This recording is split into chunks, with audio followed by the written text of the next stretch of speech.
Mesdames et messieurs. Ladies and gentlemen, colleagues, good afternoon, good evening. I call this meeting to order. Welcome to meeting number 69 of the House of Commons Standing Committee on Industry and Technology. Pursuant to the order of reference of Monday, April 17, 2023, we are studying Bill C-34, an act to amend the Investment Canada Act. Today's meeting is taking place in a hybrid format pursuant to the House Order of Thursday, June 23, 2022.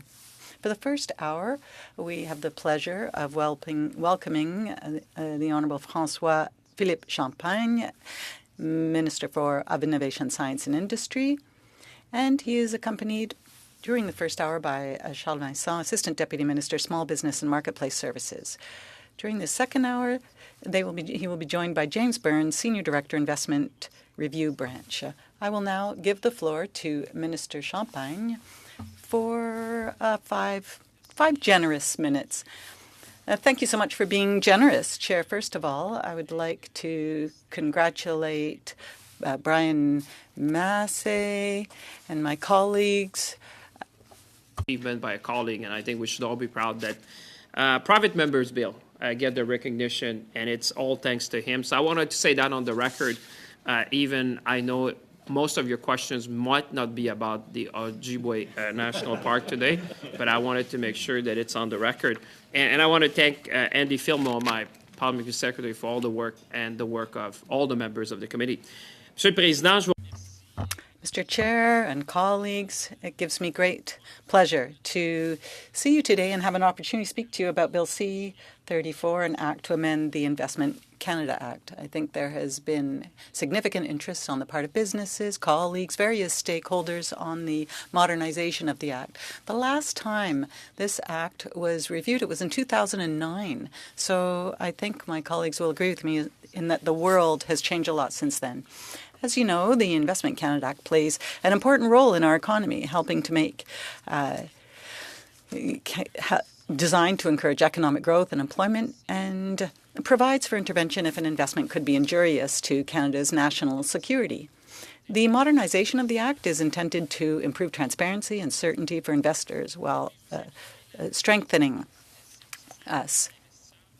It also reduces a number of concerns for investors, and it allows us to act quickly and firmly to address any security risk. I do appreciate all the comments that have been made by my colleagues in the House.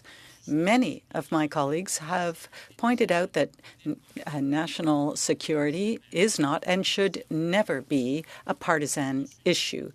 We are all here together to protect Canadians' interests.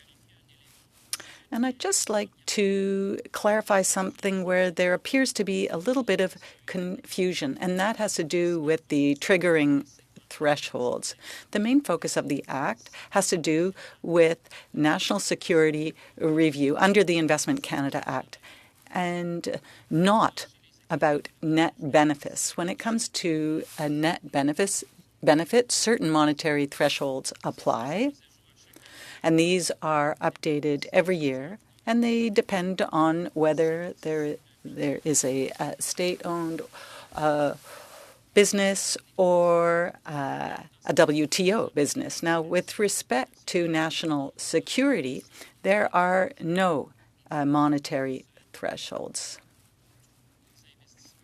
All investments, regardless of that value, are subject to the Act, period. Take a few minutes to discuss three themes that I think came up through debates and that would be relevant for colleagues around this table. First, the ability to protect Canada's interests.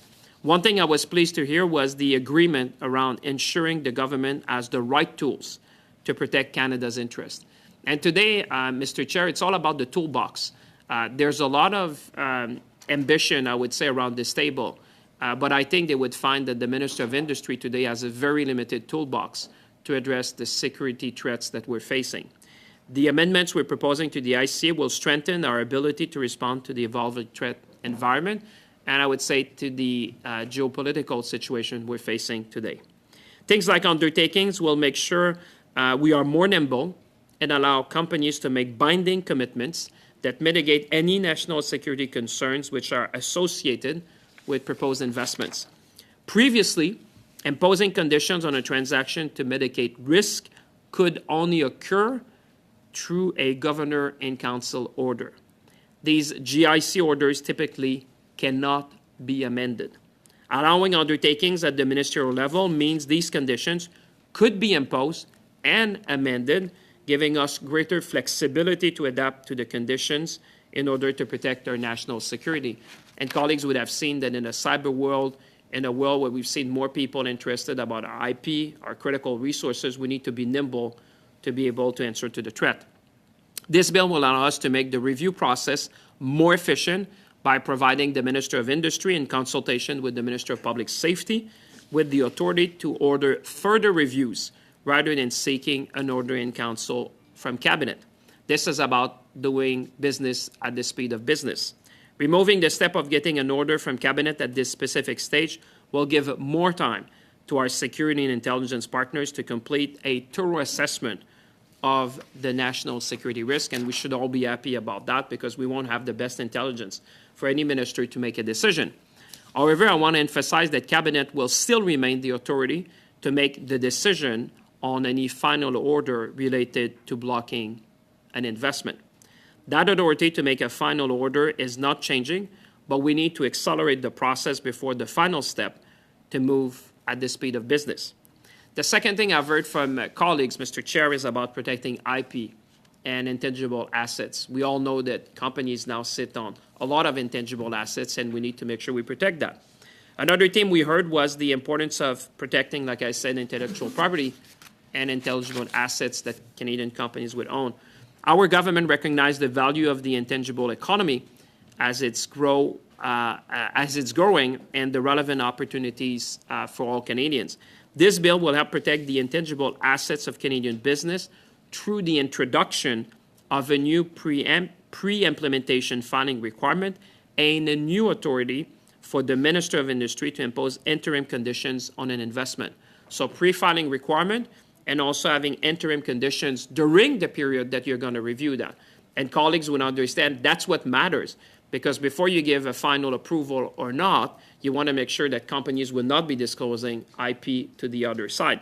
That way the government can ensure that such harm does not occur. And I think this is something that the community has been asking. And believe it or not, today, the Minister of Industry doesn't have the authority to impose interim conditions, meaning that you freeze the situation for the time of the review. Because we know with intangible assets, it's not something you can give back. Once people have had access, they have the knowledge, so we need to prevent that. The new authority will impose conditions and will prevent the transfer of Canadian intellectual property, trade secrets, technical know-how to non-Canadian entity prior to the conclusion of the National Security Review. The ICA already allows us to take a look at asset sales. We will now have the tools to manage those cases much more efficiently, and I would say in the interest of Canadians. The third thing that I've heard from colleagues is around transparency. Le projet de loi favorise évidemment la... The bill promotes certainty and transparency for businesses and investors by detailing the improvements we will make to the national security review process. This protection is necessary and is robust for its reviews, and it's robust whether it be in terms of net benefit or national security. And this is very important to preserve the trust that exists between the department, potential investors, and the Canadian companies involved in a transaction. For this reason, we will never publicly disclose this information, nor the specific circumstances of current or past reviews. Now, there are limits to what can be disclosed, but we already publish our decisions and policy guidelines to clarify how the Act is applied. The Act, Chair, also introduces new provisions for the protection of information in the context of judicial review of decisions. And this change will allow the government to rely on sensitive information to defend its national security decisions while protecting that information from disclosure. These new provisions also allow applicants to participate more fully in the process. In conclusion, Chair, I'd like to thank the committee for the work that it has done over the past few years, including its studies on the Investment Canada Act. You know, colleagues around this table have all contributed to the results that have brought us here today. We have taken into account the recommendations that you have made, and they are reflected in this bill. I would even say it's urgent to act. There are many colleagues, many of you colleagues on both sides of the House who have asked us to act and to intervene, and I've spoken about the lack of tools in the toolbox and that this was really preventing us from properly defending the interests of Canadians. As I've said before, I'm grateful that we all agree there are other recently announced policies, such as the Critical Minerals Protection Policy, and it's therefore a pleasure for me to continue working with you on this bill. As I've said before, I'm grateful that we all agree that Canada's national security is not a partisan issue and that we are united in our willingness to work together to protect Canada. Thank you. Thank you to the committee for the excellent work that you have done. And of course, it will give me great pleasure to answer any of your questions so that we get the best outcome possible for everyone. Thank you very much, Minister Champagne. And we're going to begin with Mr. Williams for 6 minutes. Thank you very much, Mr. Chair, and welcome to the committee again, Minister. It's nice to always see you. Before we begin to the important business, while we have you on the record, in the name of the third point you talked about, transparency, you had mentioned last week about a study done for Volkswagen that showed an ROI of 5 years, return of investment to Canadians. Do you mind submitting that to the committee? So we can I would suggest that the committee talk to the Trillium Network. That's a study that an independent advisory group has been doing, but it's also based, I would say, to the committee on what we have seen with Volkswagen in Valencia in Spain. There's a lot of there's a body, I would say, of articles around these gigafactories. You know, we were the first one to land the first overseas. So I want to get through gigafactory some C-34 questions, but if you have a study, can you just submit it? That's all. Well, it's a study from the Trillium Network, so I would suggest the committee ask the Trillium Network to provide what they have been saying publicly. Okay. Minister, some three great points for the committee to debate, and I think that's great. We really want to talk about the creation of list of industries that are going to be subject to a national security review. Some of the industries that we believe should be in the list are healthcare, agriculture, innovation, intellectual property, natural resources, manufacturing. Do you have a list right now that you are going to submit? I would say, well, thank you. That's a very important question. As you know, we decided that the list would be in the regs, in the regulation, sorry, to use an acronym.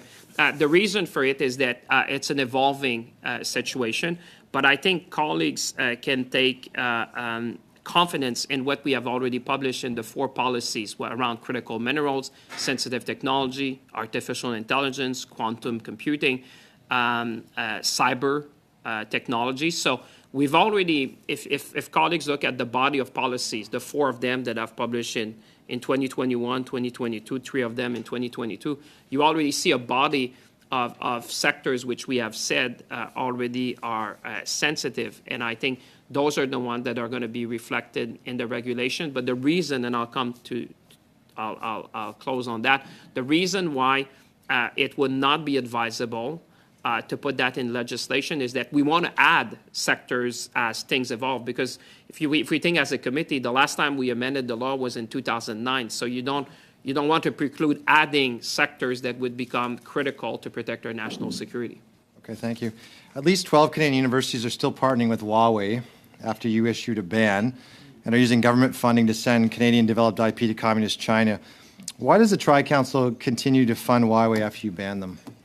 Well, I've been very clear about my own view. We published the National Security Guidelines for Research Partnership. We have now a Research Security Center. But I've also put a research security statement. When we saw,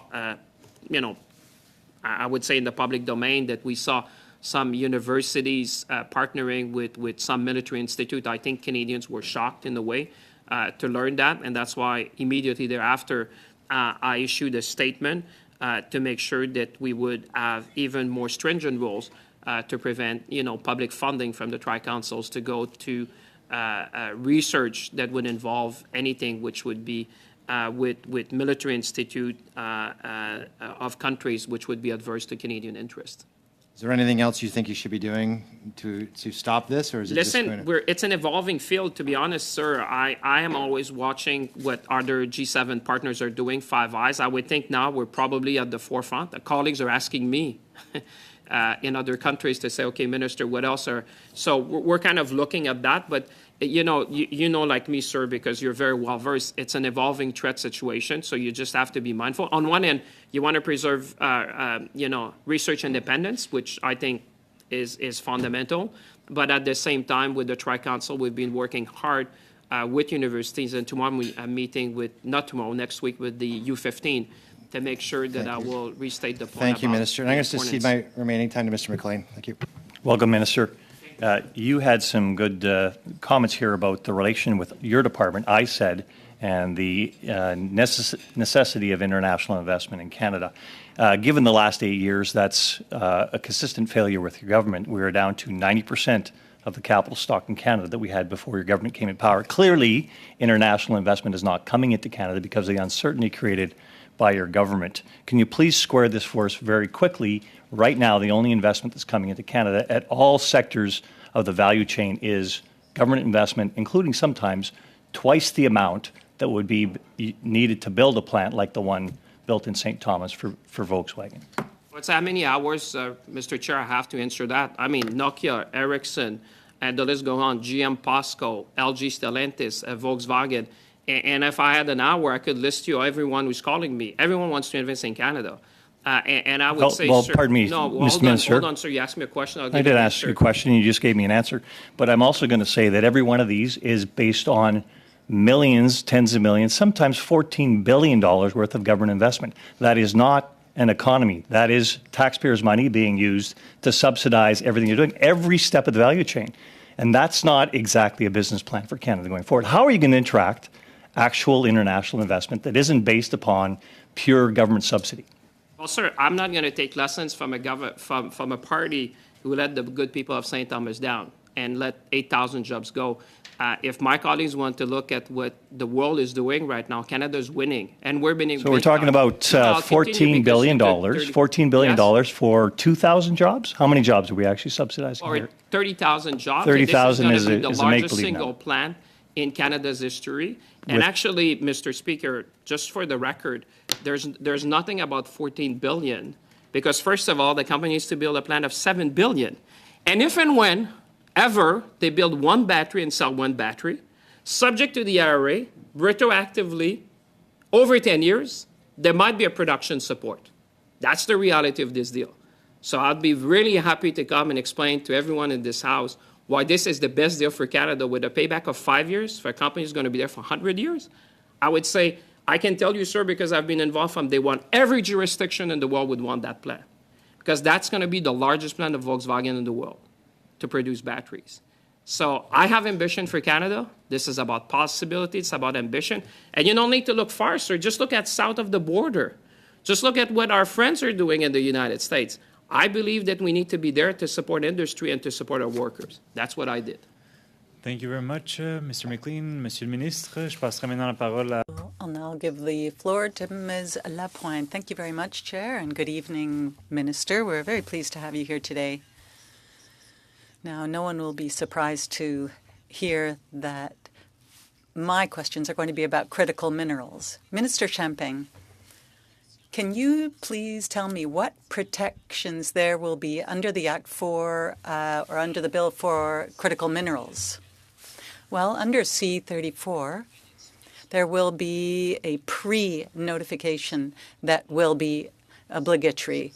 We want to be aware of these investments as early as possible for national security purposes. And I think my colleagues have all seen that I am willing to use legislation to protect our national security interests. We did block, actually, 3 projects involving Chinese interests in mines here.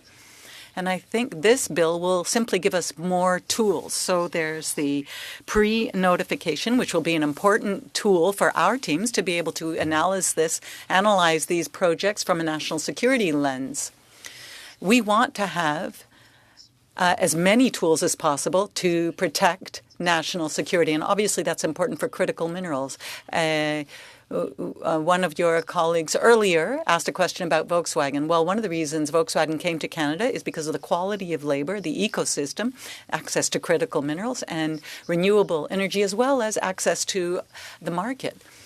So one of my concerns and desires is to protect our resources in critical minerals and also processing and refining, because we want to keep the value in here rather than to export it to other jurisdictions.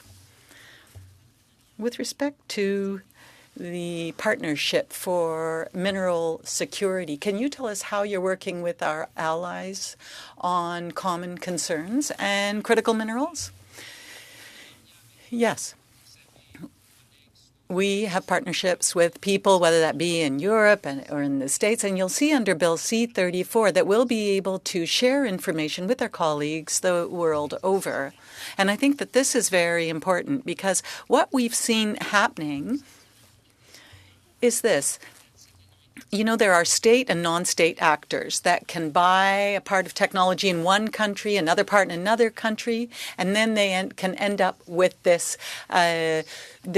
dual-purpose pieces of equipment, whether it be military and something else. So under the bill, there's a clause that allows for sharing of information with our partners. And I believe this is an important provision to protect national security. We've seen over the years that there are actors out there. You know, I was Minister of Global Affairs or Foreign Affairs previously, and we saw that there were countries that bought components in different countries and then ended up with the product. So if we don't share that information between us, between the Five Eyes countries, then there are things that can fall under the radar. So I think a provision like this is very, very important, so that we're able to work with our partners. Technology today, at the speed that it's evolving, just take digital technology, means that we have to be able to share information quickly when we are doing a national security review, whether that be with our British, Australian, American partners, so that we truly have an idea of what the impact is going to be on national security. Will this bill mitigate any potentially injurious investments in critical minerals? What I'm hoping is that through this bill, we'll have more tools to do that.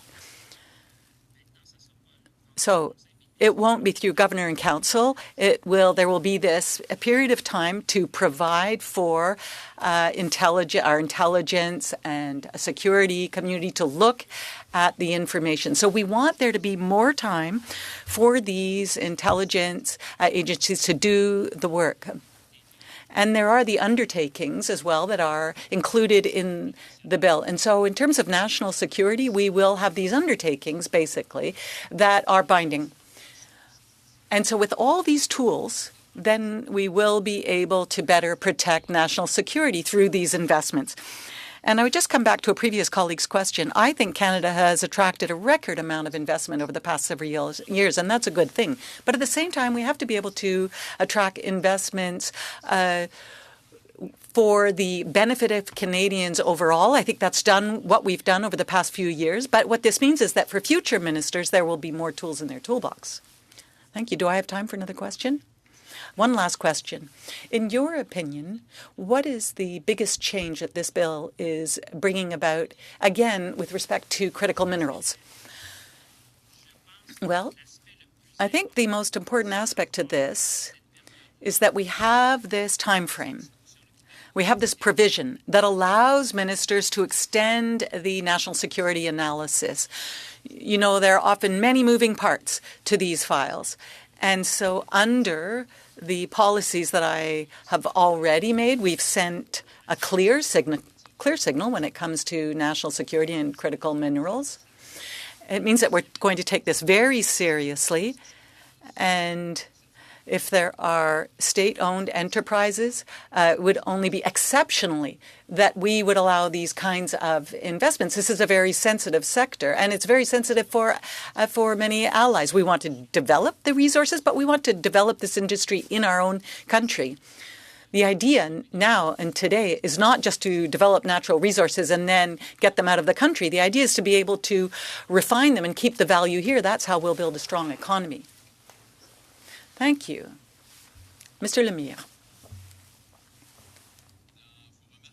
In your opening remarks, Minister, I would have thought you would have talked about the Huskies' victory over the Cataracts in Shawinigan. Now, I didn't actually bet with you on it, but just for the record.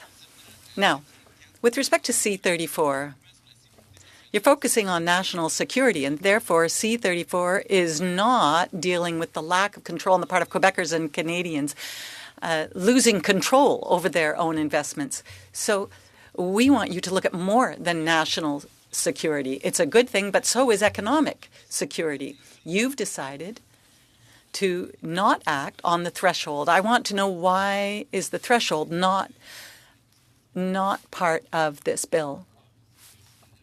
Well, the focus of the bill really was on national security.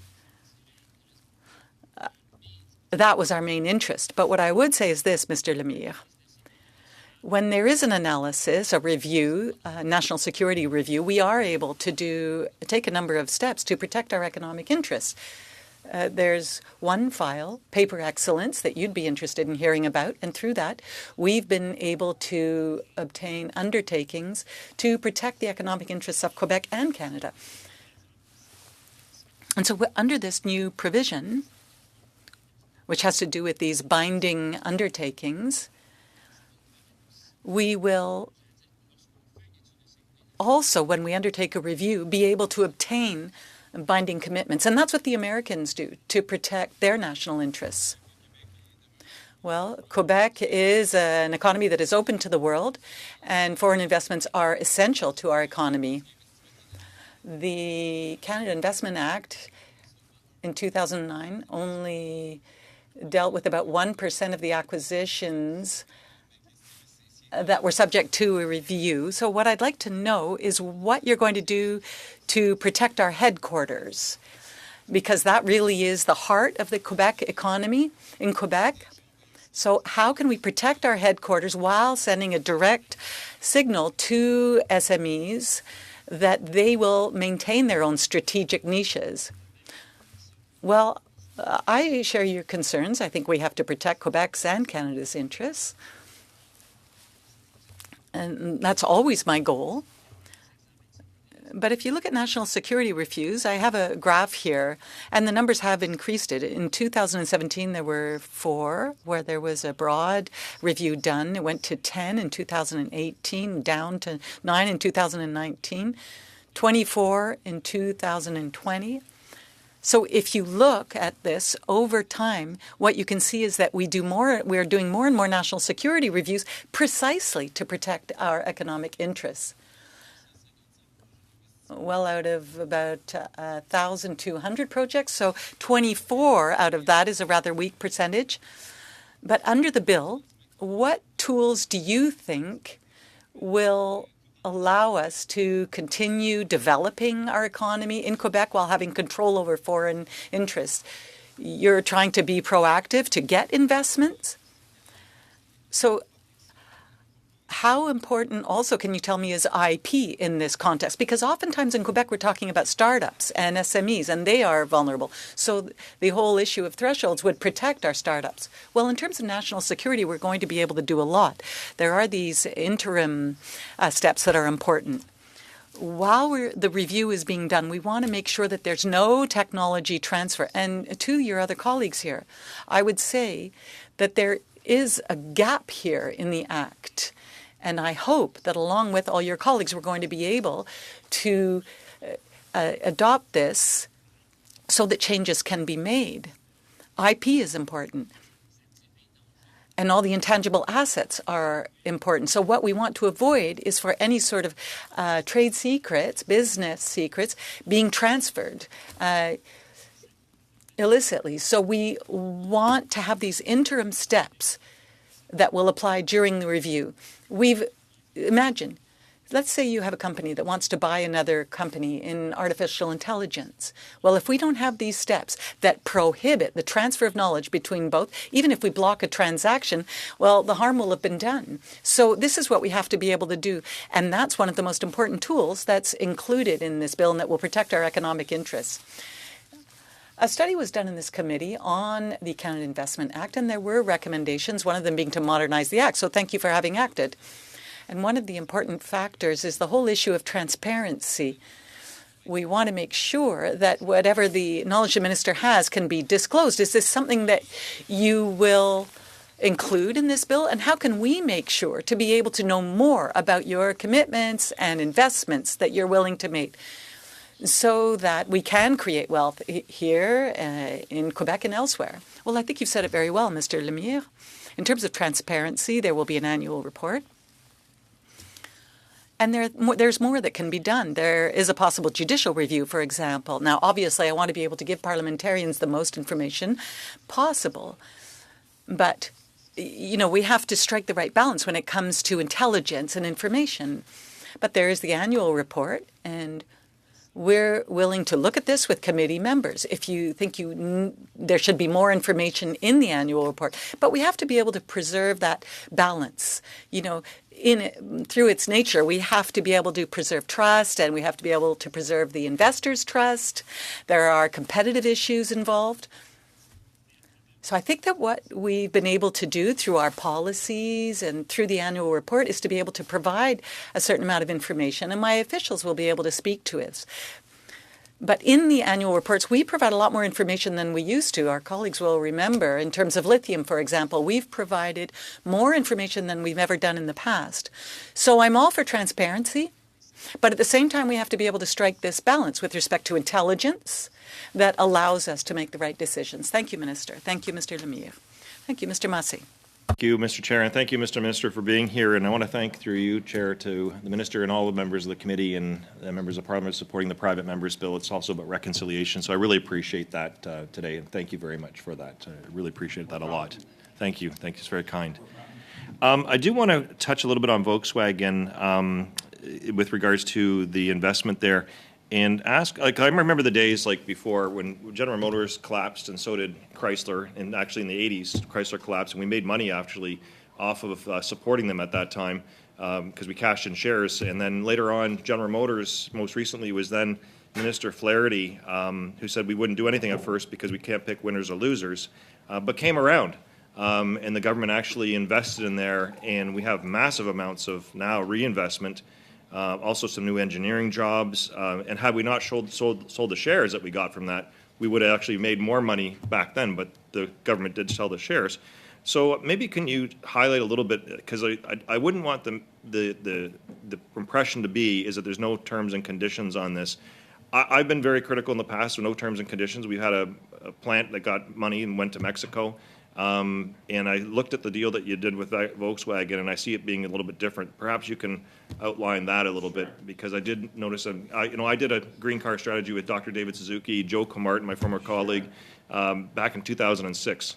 So I'm seeing this a little bit differently, and I'd like to see what you can provide for that. Sure. Well, first of all, let me congratulate our colleague on a great achievement on the Obidjeway National Park. Listen, for me, the Volkswagen and the way we have structured that deal is Canada's response to the IRA in a very smart way, in a way that what we've said is that there'd be, the company in this case needs to build a facility. We're talking about a $7 billion facility.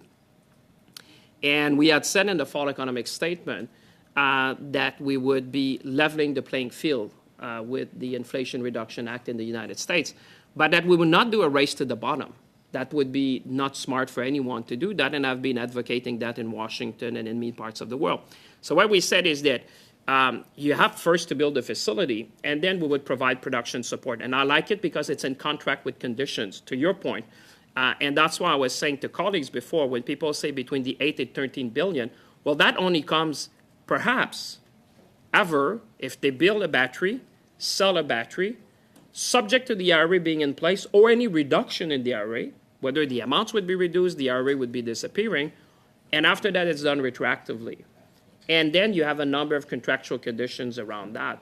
which I think, to your point, is the best way to protect Canadian taxpayers, because not only you have an upfront investment of the company, but what you saw in GM and Ford, the equivalent, the analysis, if you look at the multiplier that are normally used, an investment like that will generate between $200 billion and $400 billion over 30 years. Now, for folks who were there before the pandemic, a federal budget is $300 billion.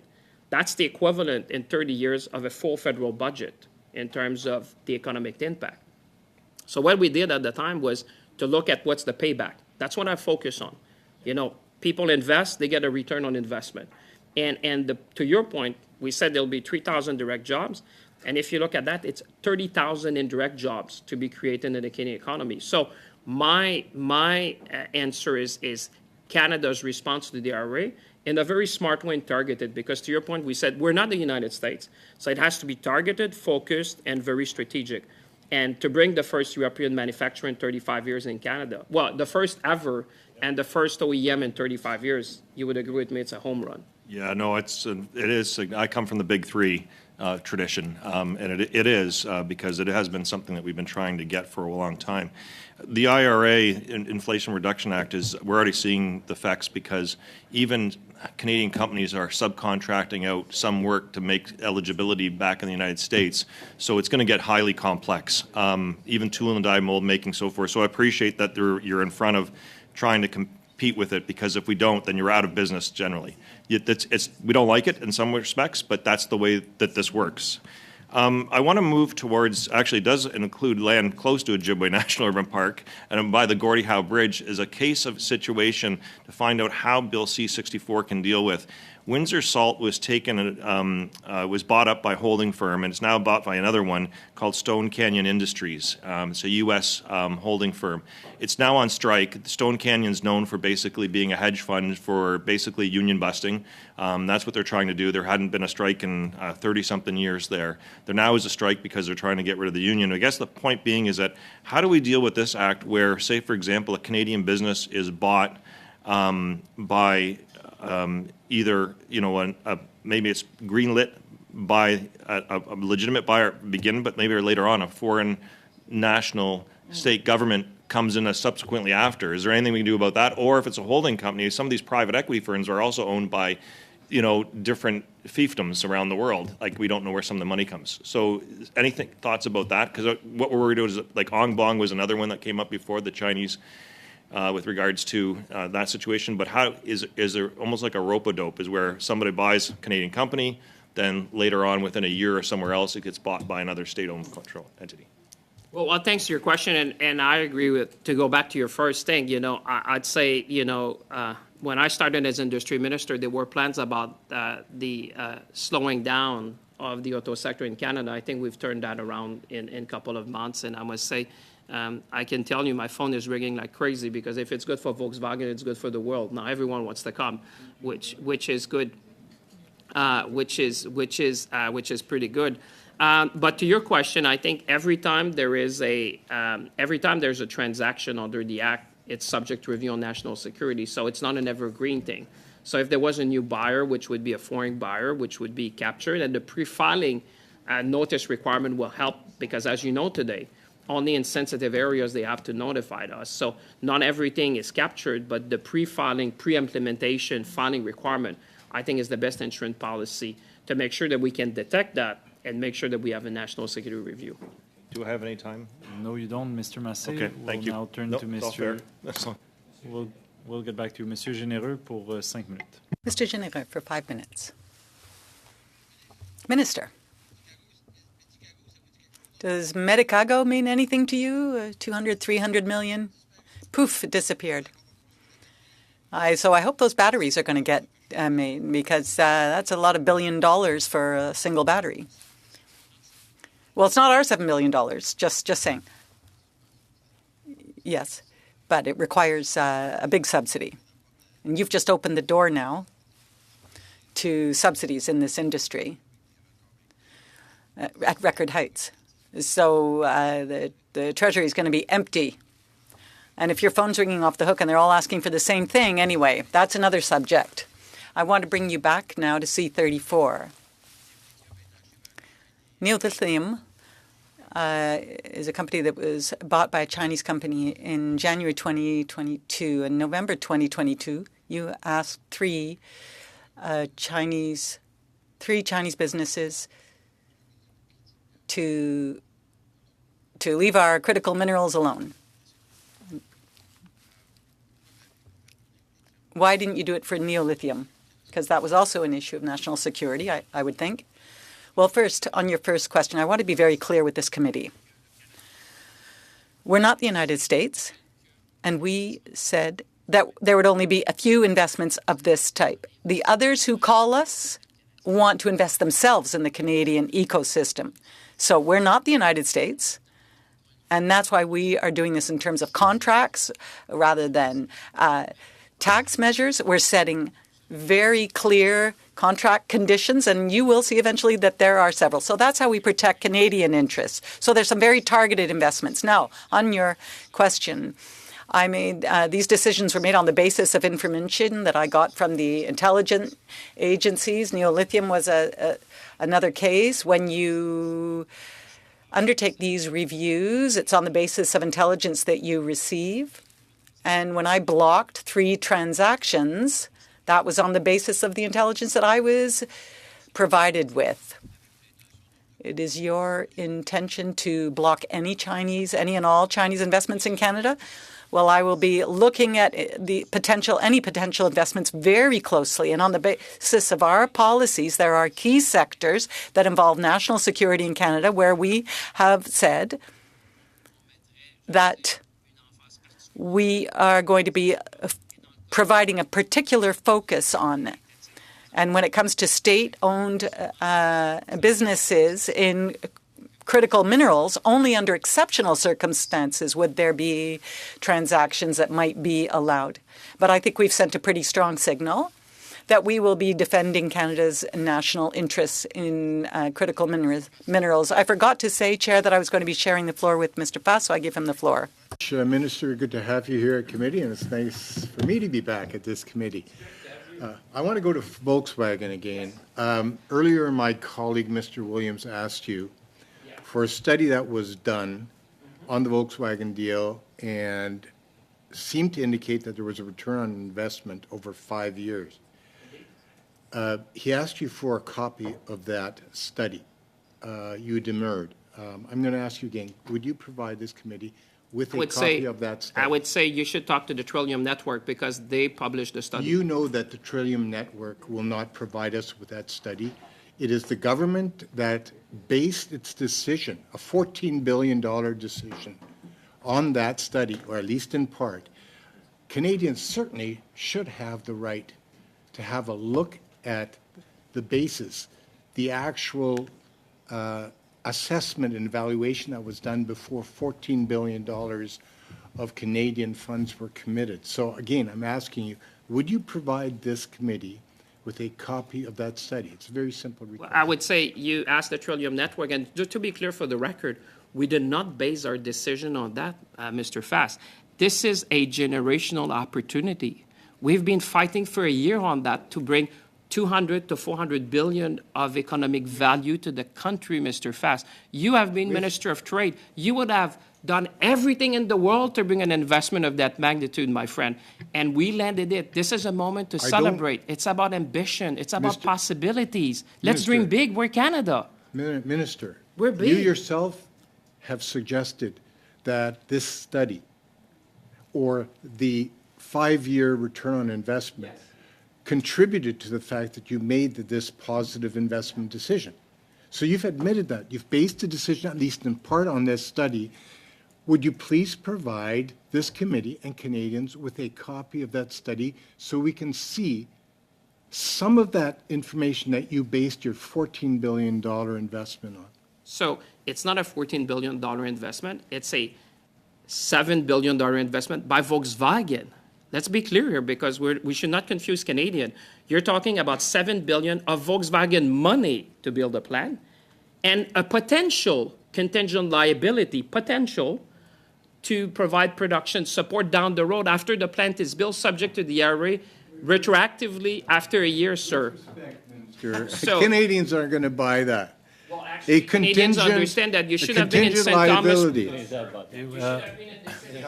Yes, sir. And you would have seen that Canadians were So, totally my with us. simple question is this: will you provide this committee with a copy of that study? Yes or no?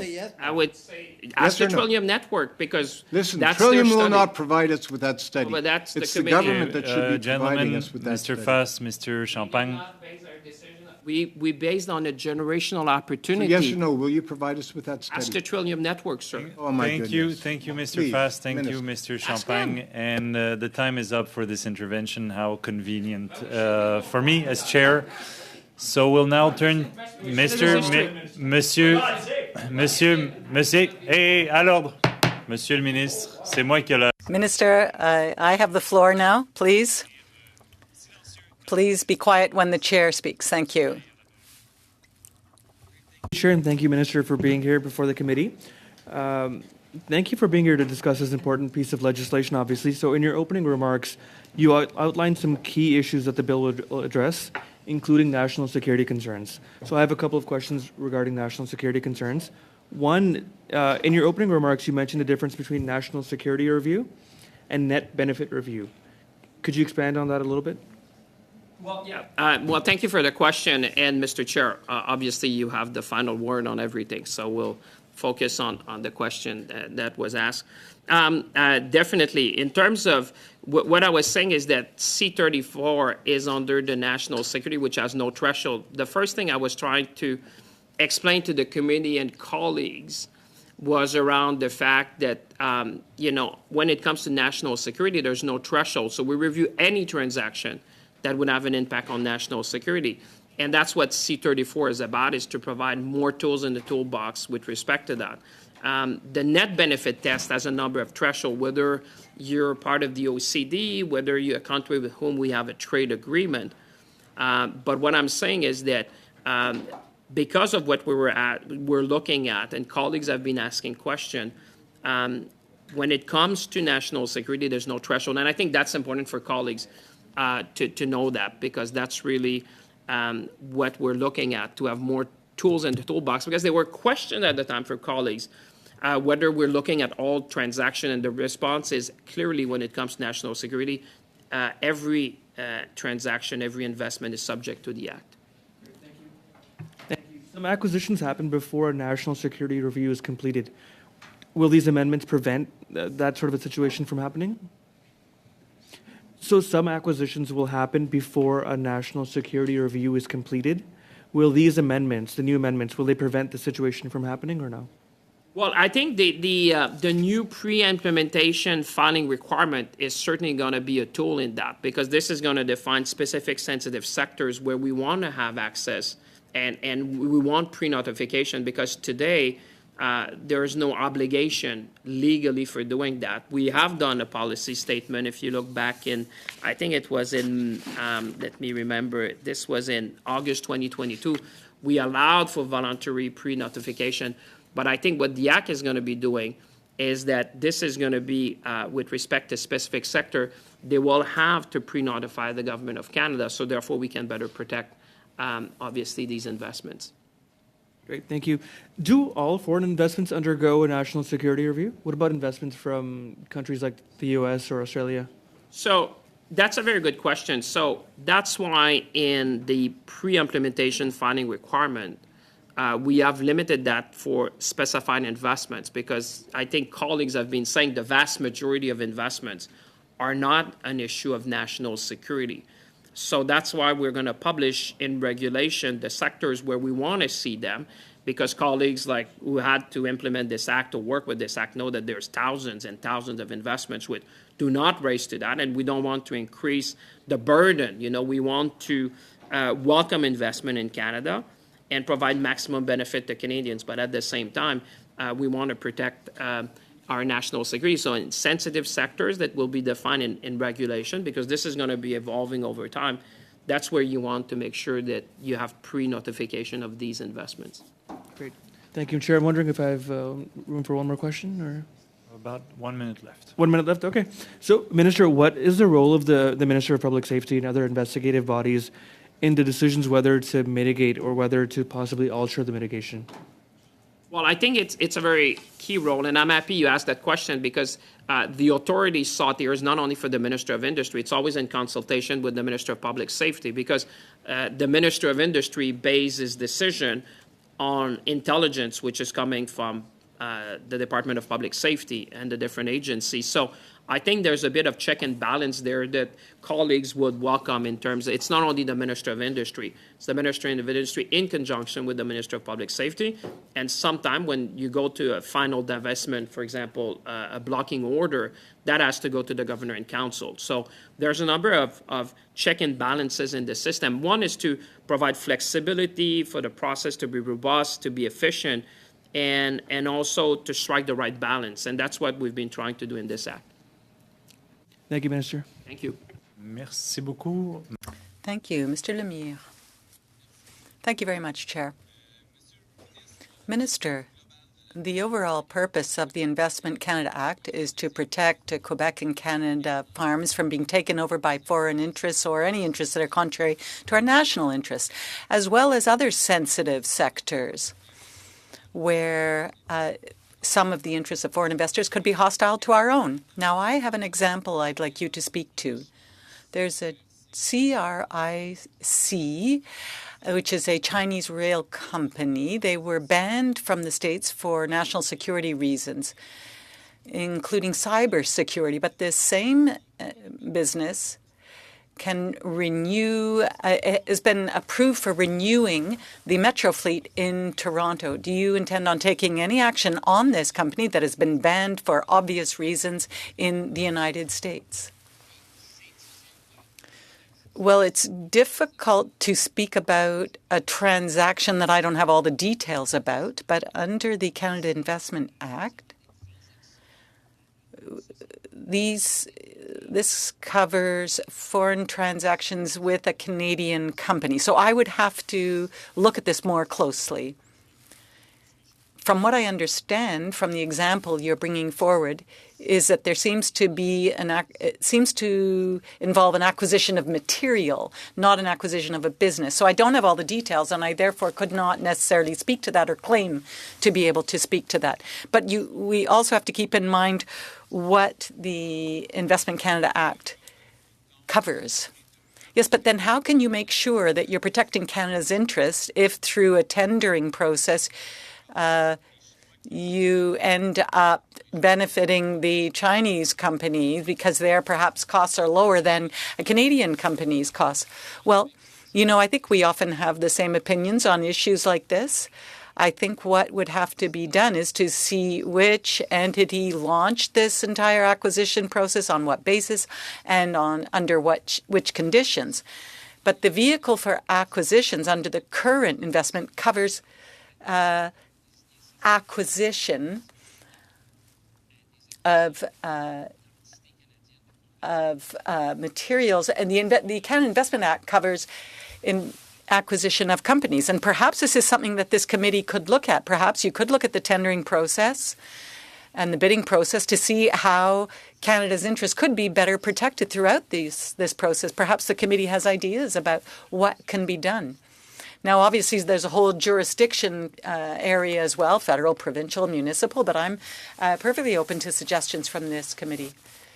Well, I think you've already overburned in the committee's work for the next few months, but thank you. We'll keep that in mind.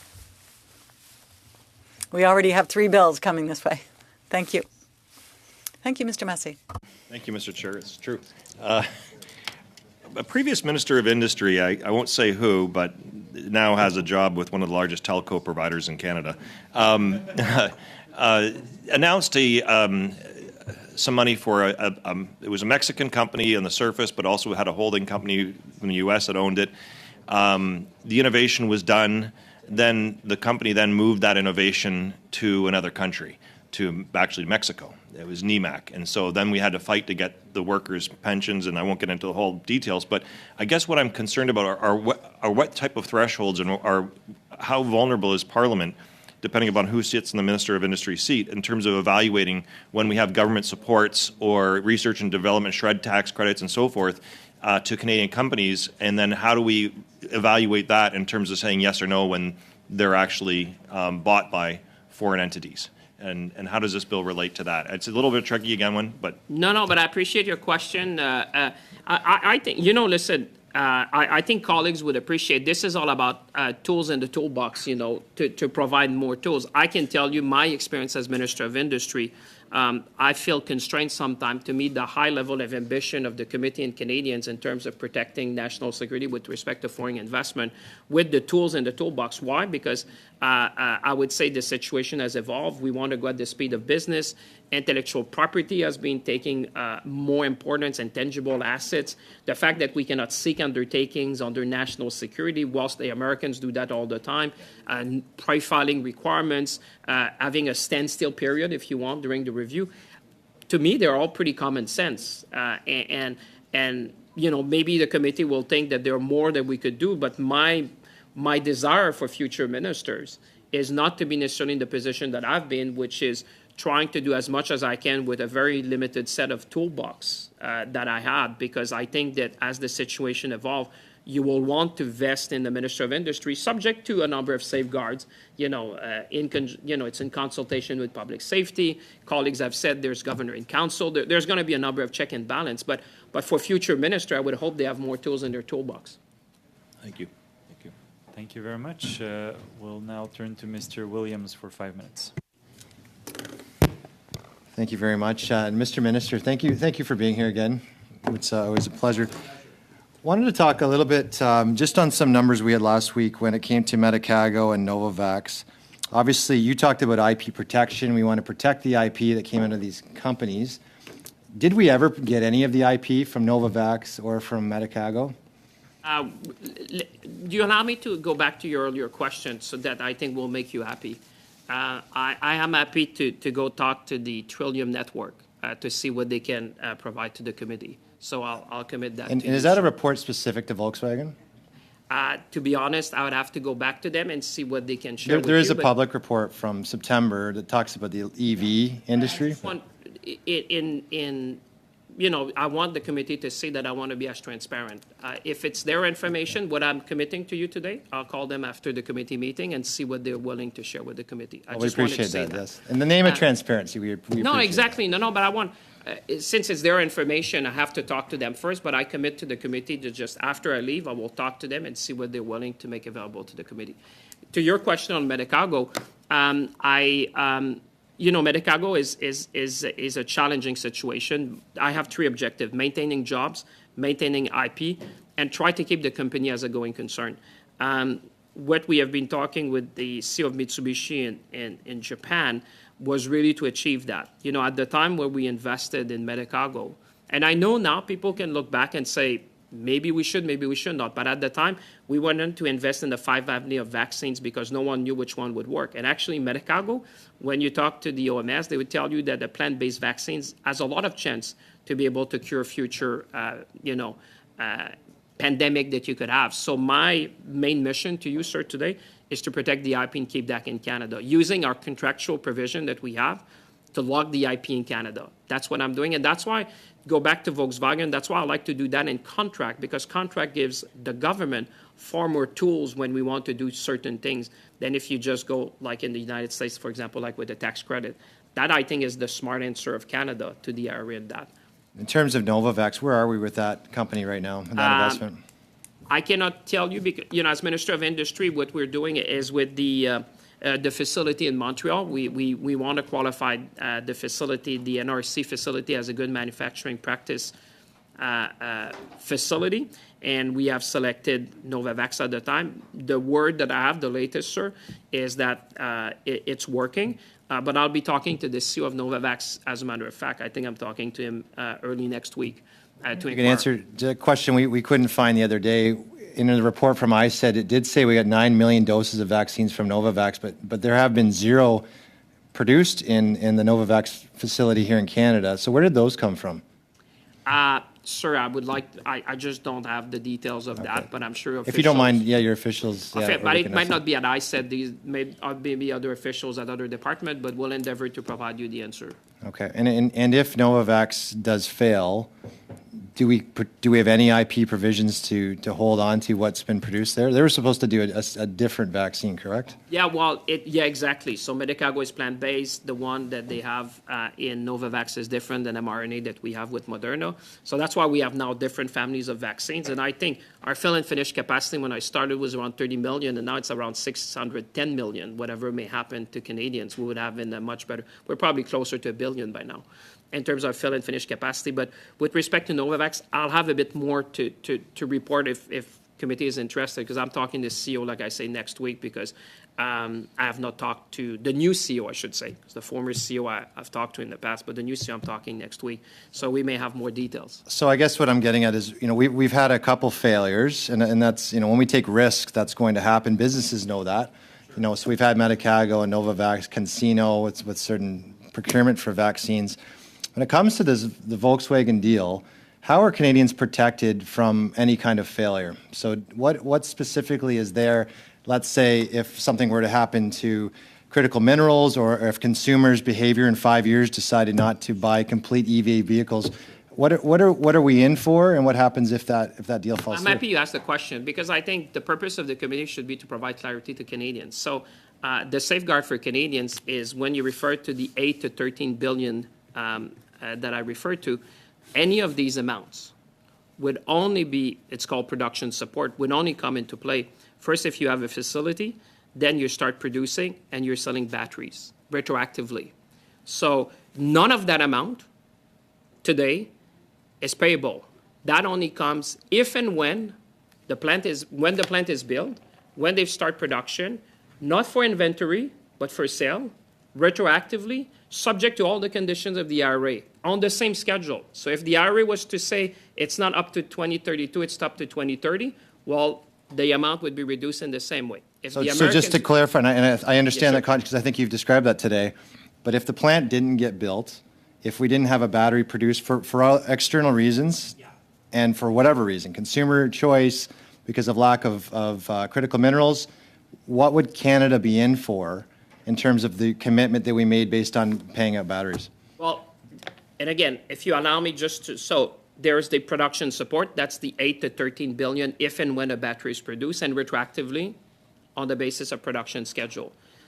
The CapEx, if you want, the capital investment for the building, the Strategic Innovation Fund has provided 700 million for 7 billion and something plant. That payment, to your point, so the 8 to 13 would never come into to be payable, because that is contingent on production and sale of batteries. So you set that aside because that's a production support. So SIF is 700. Yeah, that's an upfront cost. I'm just trying to. So yeah, I know that, but I think it's just it's a simple. Is it in the contract that there's a price if they don't get to production? Because it's a commitment per battery. It's $7,500, which matches the IRA, correct? It's 35 per kilowatt or US. Yes. But my point is to say, if you allow me, and I know time is, and I'm happy to extend because I think it's very important for Canadians to understand. So the production support is only if and when the plant is built. They manufacture battery and sell subject to the IRA and all the decrees that you could have in the IRA. There's no IRA, there's no support. So that is that. That's the protection. It's in contract. For the manufacturing of the building, as SIF has always has is its condition, it's 700 million out of a 7 billion plus plan, and we only pay in installment based on the schedule of production. So you never give a check in advance. You pay an installment based on the construction schedule. As the building is built, you disburse the money. That's how the Strategic Innovation Fund does in all the capital investment. So to your question, if the plant was not to be built, well, there would be no liability for the Government of Canada, because then the SIF money would not come into force because it's for the building, and the 8 to 13 is based on manufacturing and sale of batteries. So but my question specific was not if the plant wasn't going to be built. It was about if consumer behavior changed, if we didn't have critical minerals, if batteries weren't produced, how much would we be in the hook for? Well, you say, and so I understand. So let's pretend the plant's built, but we Okay. just don't have the production. I guess I know it's in the contract, but do you know that? Do you know the specific terms? The plant's built, batteries not made. What are Canadians in for? Well, then, Chair, if you allow me, so if the plant is built, you would have, assuming the plant is fully built, you'd have the 7 billion plant and 700 million because the plant is built. but you have none of the production support because there would be no battery manufacturer or sold. So in other words, if the plant's built, no batteries are made, Canadians won't be on the hook for anything. 700 million. Just the So 700 million from except for SIF, the- right? So again, Yeah. I think, apologies, Mr. Williams. I think that's been answered. It seems pretty clear to me, and we're way over time for your questions, Mr. Williams, and over time also for the minister's appearance of 1 hour. But if you allow, Minister, we would have one more I spoke round maybe for too 5 long minutes. to try to explain. So I'm And happy to stay. perhaps you'll get another opportunity. Mr. Van Bynen. Well, thank you, Mr. Chair. And I would like to get back to the purpose of this meeting, and that is to talk about the legislation and the new bill. So my first question is were there consultations held? And if so, how did the consultations in developing this bill help in the design of the bill? Well, we had wide consultation because there's two purposes with a law like that. First of all, it's going to be the most significant, I would say, update since 2009. So I think it's very much wanted based on comments not only from colleagues, but I would say from Canadian businesses. What Canadian businesses and how we attract investment in this country is stability, predictability, and I would say the rule of law. So it's very important for investors to know what we're going to do. That's why I've done a number of policy statements as well, to be very clear to the investors about what we expect as under the Act and how the Act is going to be administered. So we consulted widely, but I think that's why I'm urging you, colleagues, and my colleagues from the other side, to really very quickly come to the study of this bill or its conclusion, because I have said, and I think colleagues, some of them have had to apply this act, we need more tool in the toolbox. And I think that these tools would serve well Canada, not for me, but I would say probably for future ministers down the road, to make sure that you have more tools in the toolbox. And we consulted with a lot of industry. And I would say, Tony, one of the things that came was, and I think Mr. Lemire mentioned it, was all around intangible assets and IP. People were saying, Minister, in an IP-rich world, how do you protect that under the Act? And I would say the measure that you've put in terms of the pre-implementation filing, but also the measures that we put in place during the time that we review the transaction, that is the best safeguard. Because today, again, for colleagues to know, today, if we come to a national security review, there's no interim measures that could be applied.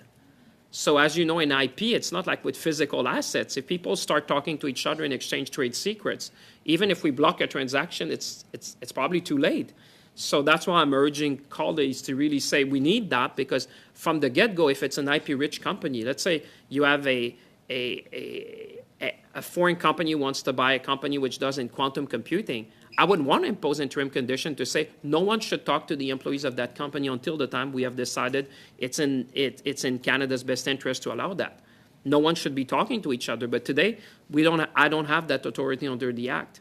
So I think this is missing to better protect the economy of the 21st century. We know it's no longer bricks and mortar; it's about IP. And if you want to do that, that's one of the big feedback we receive from the community. We heard earlier questions about economic and business risks, and we're in a global environment.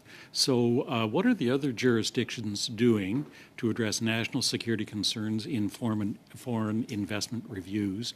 And does our approach align with our international peers, such as our Five Eyes partners? Well, thank you again for the question, and colleagues would know that one thing which is lacking today is undertakings.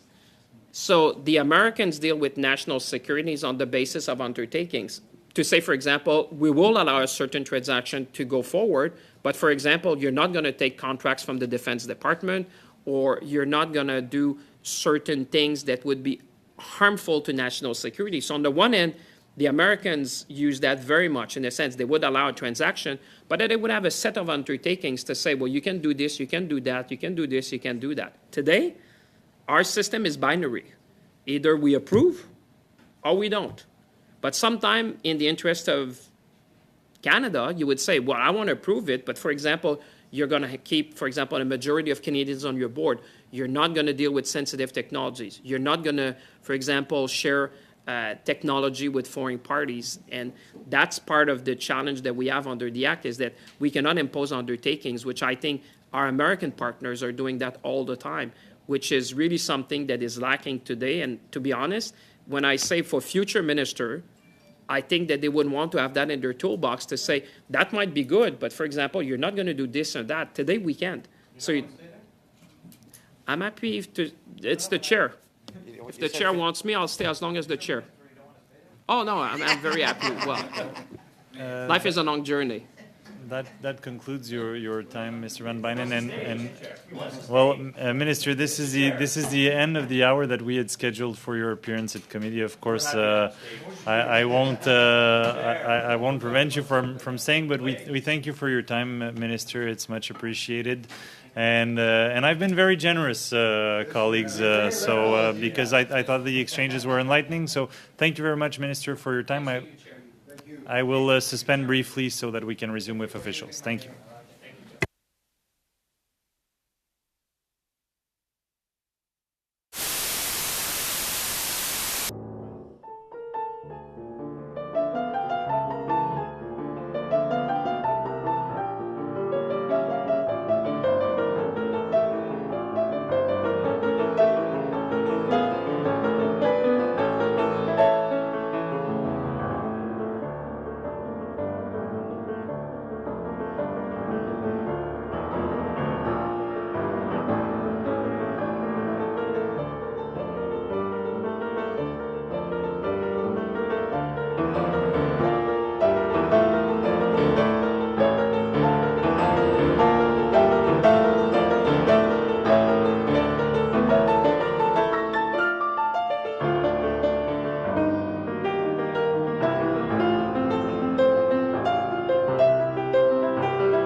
Colleagues,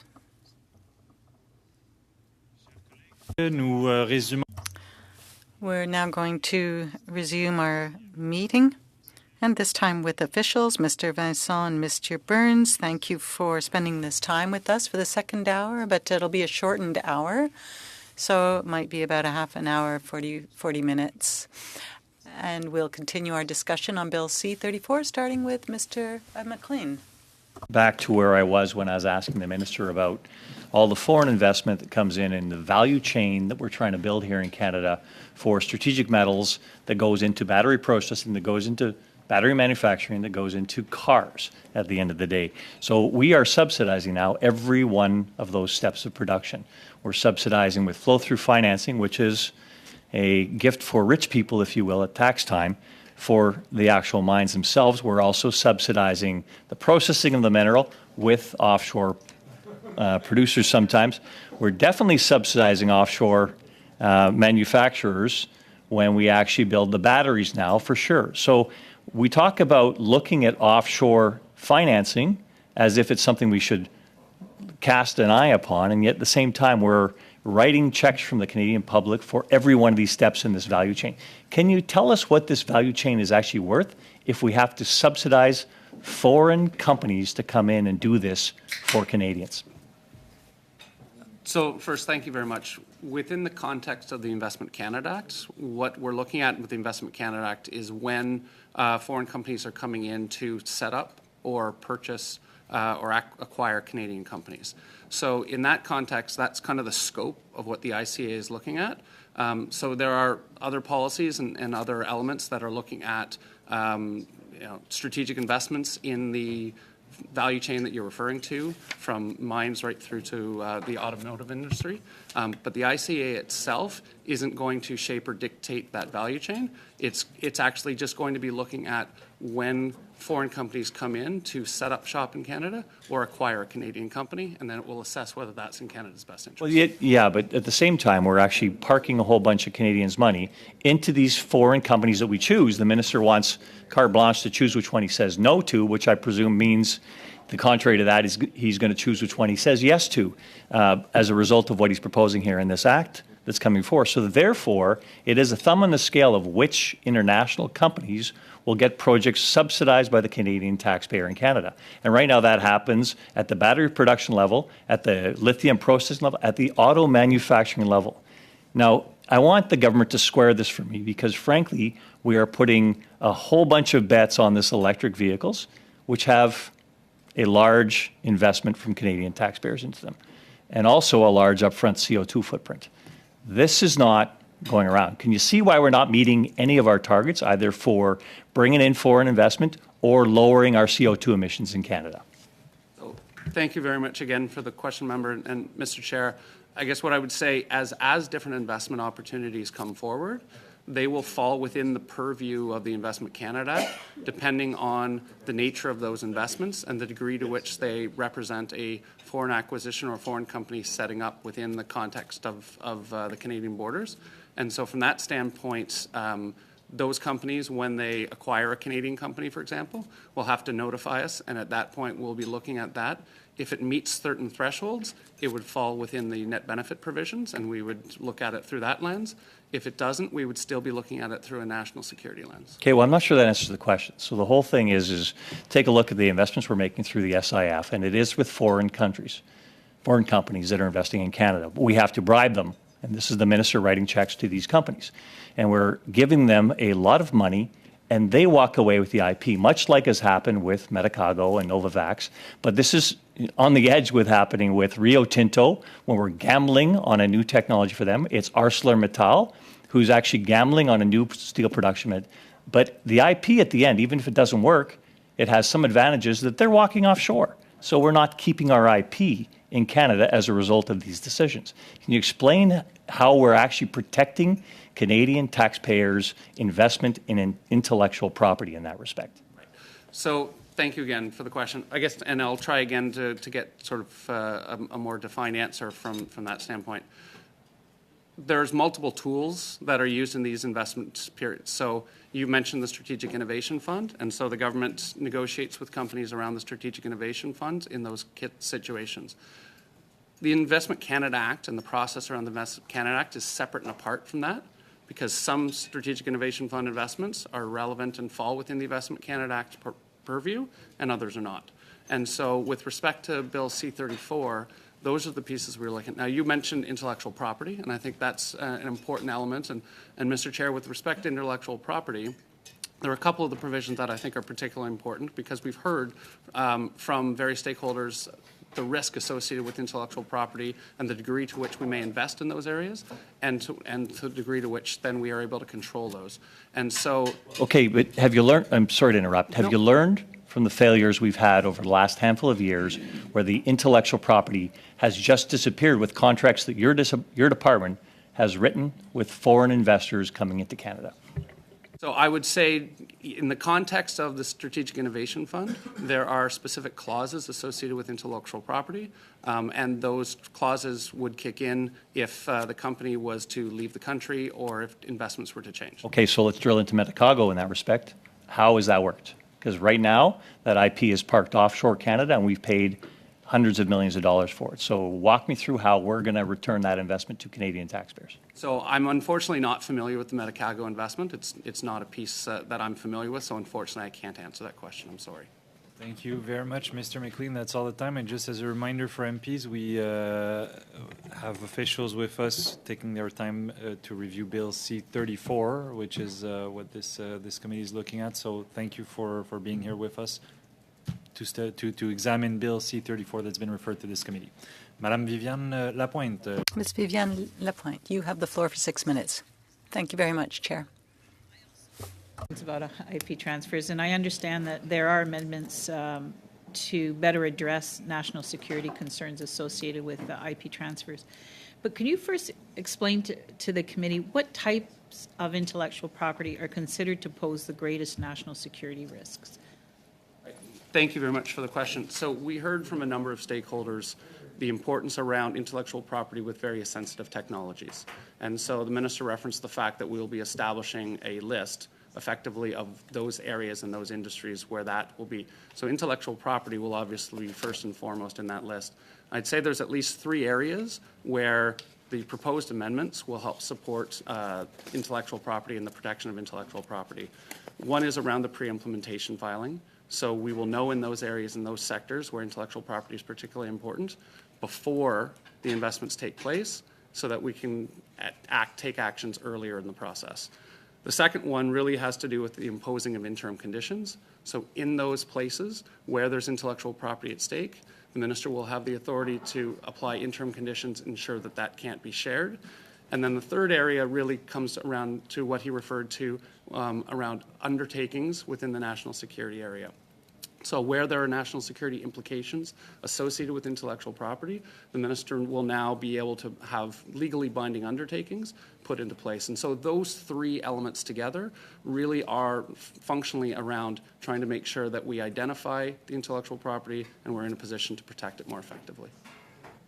So can you tell this committee what role do Canadian companies and researchers have in ensuring that their own IP transfers do not pose national security risks? So we certainly talk regularly with Canadian companies to help understand the geopolitical environment, the intellectual property that they have. You will not be surprised to know, as the department responsible for the intellectual property policies and with the Canadian Intellectual Property Office, that we spend a fair amount of time working to educate Canadian companies around the value of their intellectual property and the tools and strategies that they can use to ensure they have intellectual property strategies in place to protect those. So very much a scenario where it is really incumbent on companies to understand their intellectual property and have strategies in place. But we have worked as a Government of Canada to try and make sure that they have the tools to do that effectively. And on the subject of national security, I understand that under the Act, Canada was only permitted to share limited information regarding certain aspects of current and ongoing cases. What information will be shared with international allies under the proposed option in C-34? It's a very good question, and thank you very much for that. And Mr. Chair, I can say we have very good relationships with our Five Eyes allies, with allies in various countries. Up until this point, the only information we could really share, frankly, in the context of the ICA, related to process elements, the different ways about which we do our business, and efficiencies in how they go about doing that. This will allow us to more effectively, if an investment is coming forward and a company is working in multiple countries, to be able to use and collect that intelligence more effectively and be able to take decisions in Canada's best interest, leveraging and using the intelligence that we can get from other countries in that same context. The reality is most of the companies that are investing in Canada are working globally, and so we're otherwise tying our hands if we're not in a position to be able to share some of that information. Une autre question? Okay. Now, you've talked a few times about how this bill will create new ministerial authority to extend the national security review of investments. But could you explain to us why we feel this is necessary instead of leaving it with the Governor and Council? It's, again, thank you for the question. It's a very good question. I will say that on the one hand, yes, it's a new ministerial authority because technically that's what it is. The national security process is divided into a series of stages. And so at the early stages, when there's a reasonable suggestion that something could be injurious to national security, the minister has the ability to act and notify them. At the next stage, similarly, when both the Minister of Public Safety and the Minister of Industry together have determined, actually, we've looked at this and we believe, yes, there could be an injurious to national security, he can proceed. The next stage after that, however, requires us to go to an OIC to Cabinet. And there's an important role for OIC at Cabinet, and that's why at the very final stage, we would leave in place Cabinet's ability to review before any sort of block happens or any divestiture happens. But that previous stage, frankly, the value of Cabinet's discussion at that point is less important than at the end. And to the Minister's point, it slows down the process and it makes it more difficult for the security and intelligence community to have the time they need to do that. And so this is a place in the process where we found an efficiency that we believe we can move that while still getting all the benefits of ensuring that we have full Cabinet vision and transparency. Merci beaucoup, Monsieur Vincent. Madame la... Thank you, Mr. Vincent. And Ms. Lapointe, Mr. Lemire, you have the floor for 6 minutes. Thank you very much, Chair. I'd like to come back to what the Minister said about protecting acquisitions by foreign ownership of Quebec or Canadian businesses. Under the Act, the Minister can request a national security review for foreign investment in the country. So, does the current Act or the proposed changes give the government the tools to ban certain foreign companies bidding in the country because they would be in the country and potentially having access to items that involve national security? Just take the subway in Toronto, for example. Thank you very much for the question. In the context of protecting Canada's national interest, that there are multiple tools, and the ICA is one of those tools. And so, to answer your question quite directly, no, there isn't anything in the ICA that deals directly with procurement. There are, however, other tools, provincially and federally, where the government is in a position to be able to say, this is how we're going to define procurement, here are the rules around procurement, here are some of the things that we're going to be looking at. What the ICA is solely focused on is the degree to which people are making investments in the country, and to that extent, no, it doesn't deal with procurement. Merci. Pour éviter la fuite. Thank you. To avoid the flow of our resources and capital outside of the country, then we have to have protections within our supply chain. I want to know if you have any tools under the changes to the Act. I would say thank you again for that question. Within the context of supply chains, where I think the most value from the Act comes is a recognition that as these supply chains build, investments get made from different parts of the world. And so to the extent that we are looking to make sure that we're building supply chains that are consistent with Canadian values and consistent with the degree to which we are aligned with our Canadian allies, it provides an ability to review these investments before they come in and make sure that they are going to be well aligned with our overall supply chain strategies. Je souhaite évidemment qu'on... Well, I hope we will be able to monitor what's happening within our supply chains. And other colleagues have mentioned this. So the fact that sanctions also have to be strengthened when there are any breaches of the legislation so that investors are deterred from breaching the Canada Investment Act. Will there be any changes that will help us with that? And any kinds of conditions that the department can set and make sure that they're clearly defined in the Act for the purposes of transparency? What can be published? I believe the minister spoke about a will to be transparent, but there can be some distance between a will to be transparent and actual transparency. You know, I'm thinking of the purchase of Rona by Lowe's. We never really had access to that information, and obviously that affects supply chains. Thank you again for that question. I would say, Mr. Chair, that where we have the most difficulty sometimes in those kind of situations, and you mentioned one case with Rona, is in dealing with specific transactions themselves. Where we've tried to be very transparent, I think it's a number of places. One, in the policy statements that we've made to make sure that the market is very aware of what's important to the Government of Canada and where we're going to be looking more closely. Two, within the context of the annual report, we've tried to publish a great deal more information around the types of industries that are affected, where the investments are coming from around the country, the amounts of dollars that are coming through those. Those are, I mean, I'm sure in the context of the annual report you've seen, those are by necessity at a more high level from a standpoint of being industrial focused or sector focused or geography focused, because we're not in a position as a result of the clauses in the Act to speak to specific cases in that context. With respect to transparency in that context, however, I think what we're interested in doing is continuing to work. So, I mean, you talked a little bit about where are we in a position to help shore up and secure some of the commitments, and then where would the penalties come through to help support that? I think when we start talking about the kind of undertakings that the minister would be in a position to negotiate, we would then be in a position to be able to use those undertakings, and if they were to breach those, they're now legally binding undertakings that we can then pursue in court. And so we're in a better position at that point to make sure that Canadians' interests are being protected. Are there any measures that could be taken to encourage local investments in a transaction? I'm thinking once again about the supply chain. For example, could there be any tax incentives to encourage local investments so that we have local business that are controlling these businesses? Reform are not going to be things that we're looking at specifically. I will say, however, in the context of net benefit reviews, companies often bring forward commitments, undertakings that they're going to make in order to ensure that we understand that an investment is truly in Canada's net benefit. And in that case, they are often associated with investments in Canadian supply chains, commitments to make local investments in local companies. And so that is our best tool currently in order to take advantage of those. Thank you.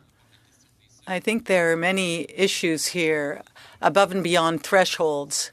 So recommendation 8 in our report referred to legislation to ensure that there would be consultation with CSIS, for example. Is this included? Matter, of course, I can assure you that every single investment that comes through goes into a group within the Government of Canada that includes CSIS, CSE, RCMP, D&D, Public Safety. So all of those are considered just as a matter of course, and then those departments, along with ISED and often other departments who can transport, depending on where the investment's coming from, come together to review those collectively. So I can assure you all of that happens as a standard matter, of course. Merci, ça semblait pas clair dans le code. Thank you. It didn't seem clear with respect to the neolithium case, but thank you. Mr. Massey, you have 6 minutes. And just to we were talking a little bit about Volkswagen before, and it just struck me, though, the irony of the subsidization of the pipeline industry and the oil and gas industry at a time when we're finally going to cleaner products. But I won't ask for a study on that because I want to give us more work. But going back to the Act here, the Competition Bureau, how much consultation and input do they have? Because what I'm concerned about is, my colleague here mentioned, Rona, but there's been others where there's been the purchasing of Canadian iconic companies, sometimes in the entertainment industry. It could be also in other types of industries that are a little bit more sensitive. What type of actions or involvement do they have in terms of advising the process? Thank you for the question. And Mr. Chair, I can assure you as well, the Competition Bureau is a close partner in the consideration of these. And so when we send out the various investments for consultation within the Government of Canada, the Competition Bureau receives those to make sure that they're able to look at the various. We also consult with provinces and territories in relevant jurisdictions where those are coming forward. So they're all part of the broader consultation that takes place with all these investments. And I know I've been pressing for some reforms to the Competition Act. Some have happened over the years, and they've also had a little bit of a modest increase in budget, but I know you can't speak for them, but I guess my concern would be if they're going to have this other screen, do you feel confident in being one that leans on them, that they have enough supports in place? Because especially when we have critical minerals and others that are coming online here that, like I'd like to have all natural resources pretty well reviewed, especially with seeing what happened to Windsor Salt. I mean, at any rate, what's the comfort zone there? I would say, again, thank you for the question. I would say the comfort zone, frankly, is probably the same as it is almost right across the Government of Canada. What we've seen in the context of the ICA, and you can see it in the numbers of the annual report, a consistent increase in the number of investments, the number of cases that are being reviewed. And so I won't lie, it taxes the system, but it is something we're very aware of and working to try and make sure that we have the resources to effectively manage it. And with that, is most of the work that you lean on, is that through our in-house or is that contract work? I want this to be in-house because the specialties that are necessary are like there's significant value-added people and intellectual skills and knowledge of the industry. And what I worry about with a lot of the contracting out we do, it doesn't have the same lifespan for knowledge and also replacing people as succession takes place. I thank you for the question. I can assure you that the work that's happening in here is all internal to public servants working in various departments. So when I talk about sort of sending it out in consultations, that is all within the public service, either in the Government of Canada or with provincial and territorial partners, or with, as you suggested, organizations like the Competition Bureau, who frankly were within our portfolio anyway.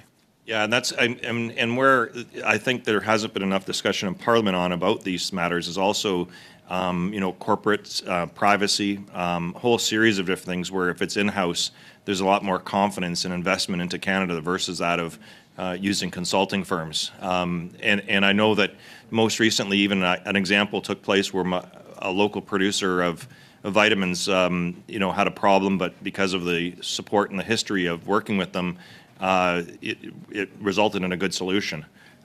So it's one thing. Mr. Chair, do I have any more time? I'm pretty well done, I think. You do have more time if you want. Okay, just one last quick question then. With regards to this bill, if it passes in its current state and form, how would you rank it versus out of the United States? I know it's a little subjective, but just kind of curious. Are we in the game, or are we, kind of still? Is this a modest step forward? I'm always interested in that because of where I live, and I'm just kind of curious where you'd rank us. So, Mr. Chair, you won't be surprised that I say it's a little bit apples and oranges when we're making that comparison. I will say a couple of things. We have very close relationships with our colleagues in the United States, and I think there's a mutual respect of the acts in both, that both are actually very strong acts that are serving the interests of both individual countries, but collectively, because we have a lot of ties across the two. I will say from this standpoint, there are elements in here that we've adopted, that we've looked at other countries and we've brought into ours. At the same point, if you look at the UK's recent reforms, Australia's recent reforms, they've similarly taken elements of ours and embedded within theirs. So it's a fairly connected community of people with a very similar piece. But James, you actually work quite closely, and you were down in Washington recently. So maybe if you want to talk a little bit about that. Yeah, thank you very much, Charles. one thing that I wanted to note for members is that, you know, the Canadian regime is, as Charles noted, you know, quite well respected, not just with our United partners in the United States and CFIUS, but also with other Five Eyes partners. Canada last year was the first country to receive accepted state status with the United States with CFIUS. So that's a real sort of example of the tight relationship that we have with them in terms of their buying into the strength and robustness of our regime. So I just thought I would add that part as well. Appreciate it. Thank you, Mr. Chair.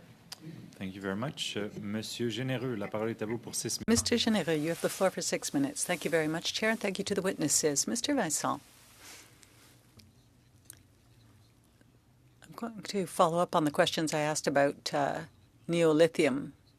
Now, other countries have been blocked. And given Canada's potential investment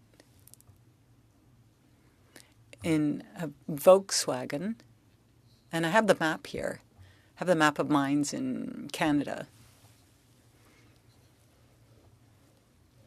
And minerals are important also in terms of national security. So taking all this into account, and taking into account the fact that all mines can't provide absolutely everything that we need, whether that's lithium or gold or anything else, and even for the Volkswagen plant, but also for other plants eventually, knowing that we will have to import materials to be able to make these batteries, use them.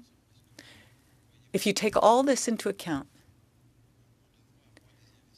do you not think we'll need other foreign investors coming to invest in the mines, for example? Because there are other projects on the table waiting to be developed. It takes time to get these mines up and running, to find investments, and under the new amended act, this will require a lot of work on the part of officials, because they're going to have to do these analyses. Everyone's talking about China, yes, but there are potentially other countries as well that are going to want to invest in Canada in this area. Now, you know, words are important. The minister is talking about this sort of all these new industrial zones. So if you look at all these factors, how are we going to bring foreign investors into Canada? Now, knowing that China produces 30% of all the materials right now necessary for the manufacturing of batteries. So this is a long-winded question, but you understand what I'm getting at. Well, merci. And yes, Mr. Chair, I think I understand well the question. I think it's actually important for members to recognize as well that the purpose of the ICA, the structure of why it was created in the first place, was fundamentally to be a predictable regulatory environment for investment, while protecting Canada's natural interests and making sure that we have the right net benefits for Canada. So to your point, it is not the purpose of this act at all to stop investment.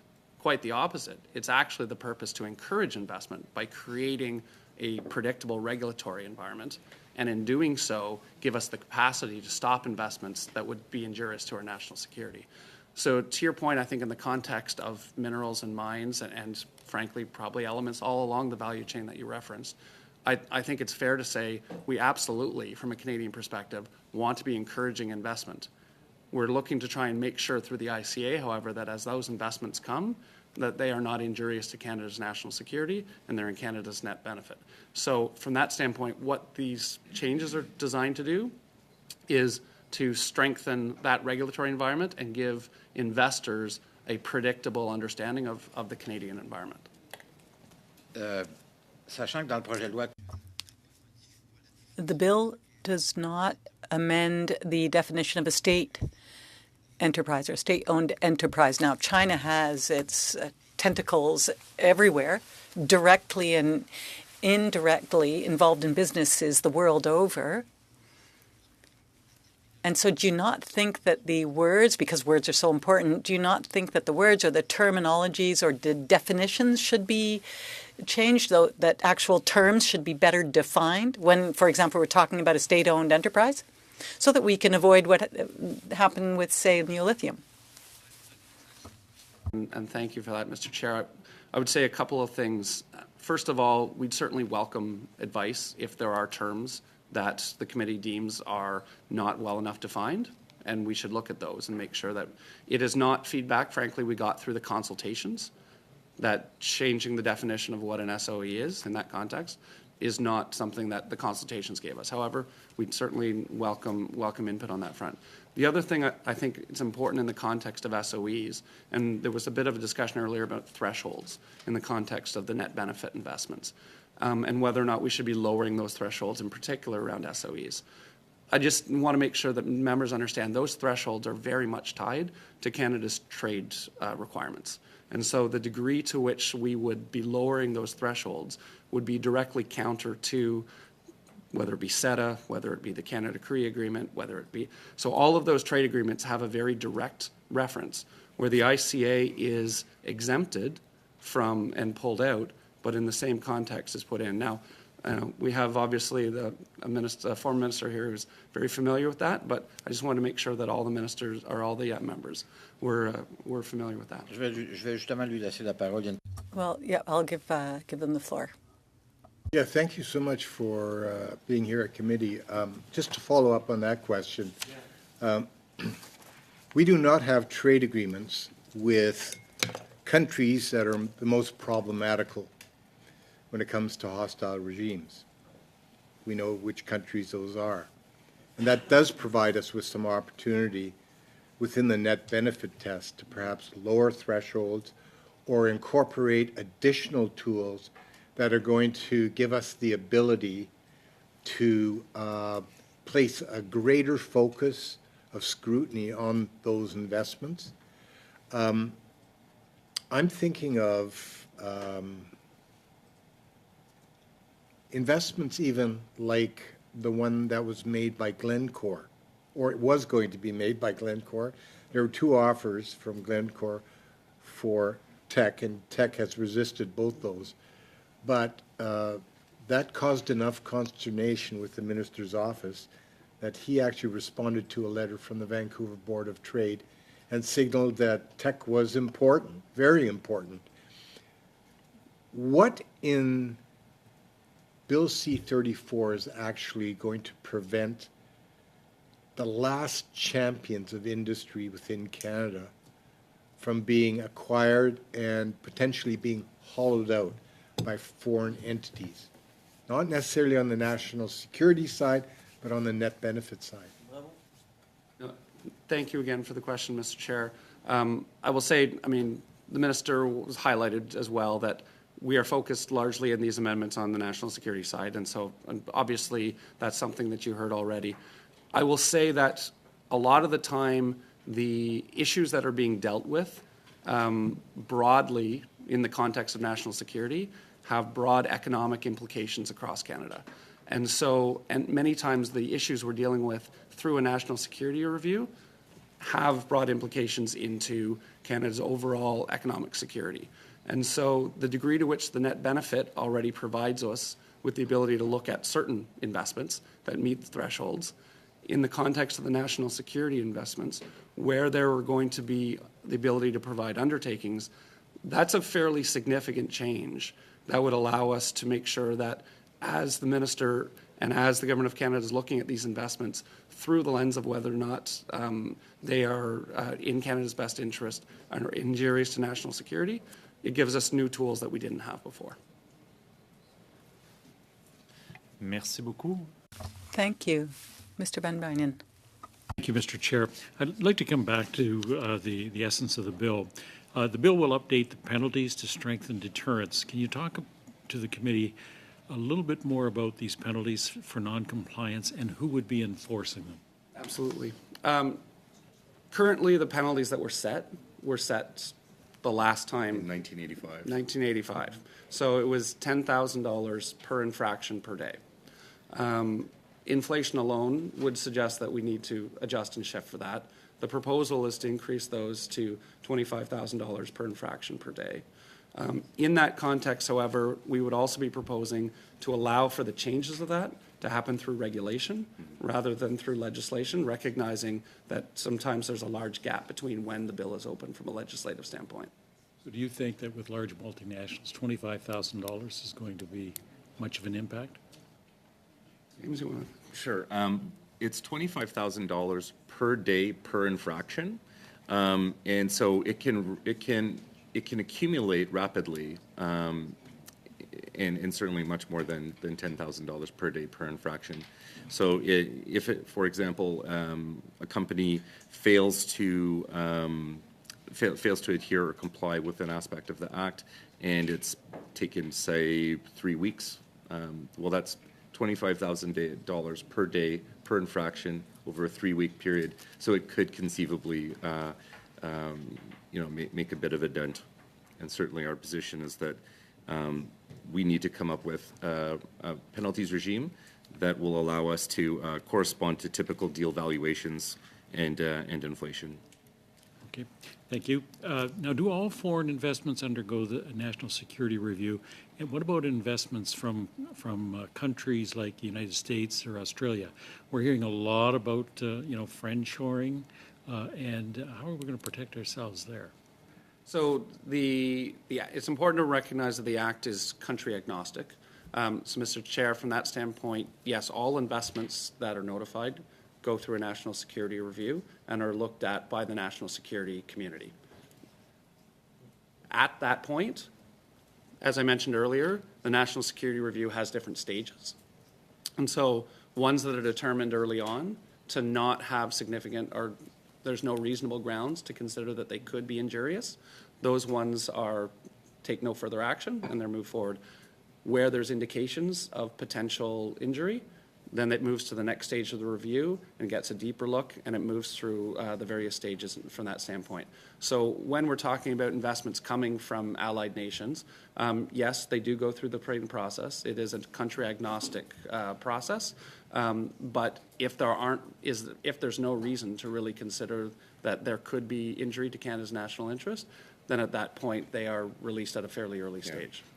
Yeah, in fact, the vast majority of investments are cleared within 45 days. Thank you. Now, we're in an environment where we have a lot of complex corporate structures and often intentionally to cloak ownership. What are your thoughts about a beneficial ownership registry in order that we might be able to determine who the real owner of this organization is? So I think you're probably aware that we are actively in the process of developing such a beneficial ownership registry. So it's one of the commitments the government has made, and in fact a different part of my organization, Corporations Canada, is working with various partners across the government of Canada in that direction. So I think from that standpoint, when we talk about the Investment Canada Act and the elements, it's always helpful for us to know and understand where the beneficial ownership lies. I will say the Act provides us the ability to ask questions and require by law for them to answer those questions. So within the context of investments that come through the Investment Canada Act, we're already in a position to be able to get at who the beneficial owners are, but that is very specific and prescribed authorities that come under the ICA as opposed to things that apply to Canadian businesses writ large. Thank you. Thank you, Mr. Chair. Thank you very much, Mr. Van Bynen. Thank you, Monsieur Vincent. Monsieur Burns, ça conclut le temps qu'on avait. This concludes our meeting. Unless, Mr. Lemire, you looked like you wanted... Well, I don't want to challenge your authority. You're pretty firm.